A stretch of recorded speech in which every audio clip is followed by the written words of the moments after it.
Tole je skoraj najbogatejša opremljena in skoraj najdražja laguna, ki si jo lahko umislite. In seveda je bila prva stvar, ki sem jo pričakoval pri tem avtomobilu, odlični Ford Control. Ne, tudi če boste za tole laguno odšteli 35.600 evrov, bo treba še vedno seči v žep in doplačati dodatnih 1500 evrov za krmiljenje vseh 4 koles. In verjemite mi, splača se. Seveda to ne pomeni, da se ta pelje za nič, nasprotno. V primerjavi z nekdanjimi Renaulti in tudi z ostalo konkurenco je vožnja vrhunska. Udobna in po potrebi tudi malo dinamična. Glede na mere vas bosta presenetila vodljivost in občutek na volanu, s Ford Control pa bi bilo seveda vse skupaj še malo boljše.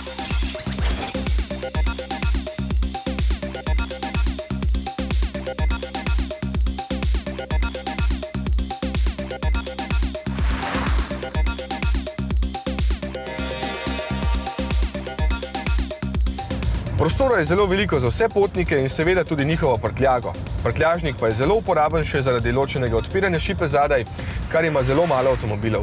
Stane 290 evrov in nekdo si bo laguno želel že samo zaradi tega.